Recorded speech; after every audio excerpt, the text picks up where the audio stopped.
iPads and other devices are called tablets because they belong on tables. They are tested 20 centimeters away from that big guy that I showed you before.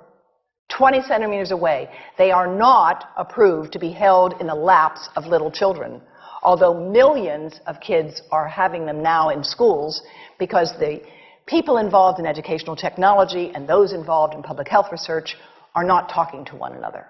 Because if they were, they would understand that you're giving children a two-way microwave radiating device, and if you must give them such a device for learning purposes, put it on airplane mode so that it's not sending and receiving signals as it does otherwise. Now, this is some new modeling, again, that we've developed with colleagues in Brazil, and we can share with you how we've done it. We first start out with the MRI and create the model with 1 millimeter voxels, and this is quite a bit of work goes into creating this, and here is what it looks like after a period of 6 minutes. And that's really not as bad as it might look, because you see the red area only gets partway through the eye of the adult, right? The one that we're really concerned about is this one with the young child. And this is a 3-year-old brain that we modeled. And you see that by the end of that 6-minute call, the peak radiation, yellow and red, is getting all the way into almost both eyes. And again, this is one call, and it's not going to kill anybody.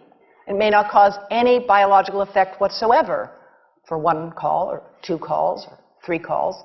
But the question is, what's the cumulative impact of this kind of exposure? How do we evaluate it?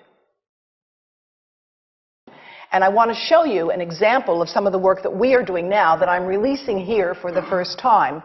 And this is a modeled microwave radiation dose of a 6-year-old with greater levels to the frontal and temporal lobes, eyes and cheek.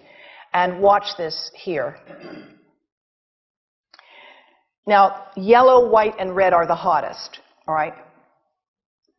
And if you look carefully, you will see it's going into the eye, the nose. Do it again, just so you'll get to see it. And partly into the brainstem. Now, that's just showing you that there's going to be some exposure into that area of a young head. It doesn't tell you that there's any biological effect, right? Now, the next slide is going to show you something that might be of interest to students and faculty here. And that has to do with exposure to the reproductive organs. We call them the gonads. I think you say the testicles. And bone marrow. And look here at the radiation as it gets into the groin area. And that's just from having a mobile phone modeled into the pocket. And this, again, is based on a normalized SAR with I think we had a dipole antenna. Now, the breast. The breast is mostly fat, contains a lot of fluid. Things that contain fat and fluid cook faster in the microwave oven. Now, a cell phone can't cook anything, all right? Mobile phones do not pop popcorn. That was a fraud. They don't make any heat that we know of, otherwise they wouldn't be permitted. But they do go through things that contain fat and fluid. And we are now working at Environmental Health Trust with scientists at the University of California, San Francisco, scientists at formerly the president of the American Cancer Society of California, because we are seeing women who keep cell phones in their bras. Has anyone seen a woman put a cell phone in her bra? Hands up, please. Please tell them you've heard now why they shouldn't do that. And here I want to show you our first case report from 2009, and we now have many more. This was a Chinese-American woman who used her cell phone 4 hours a day in her bra for 10 years while she was driving. Now, and you drive with a phone on your body. The phone is smart. It's going to go from one tower to another, and it's going to say, here I am, where are you, here I am.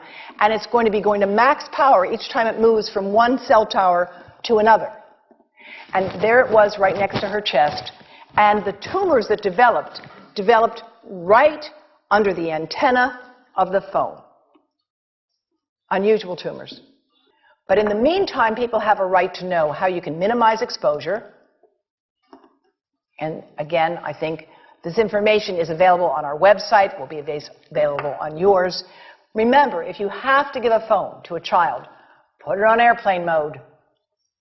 And think about this. That microwave oven, it works because there's a metal box around the microwave signal, and the signal pings all over the place.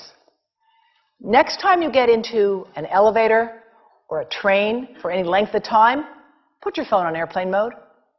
Otherwise, that signal is going all over the place, magnifying and coming back.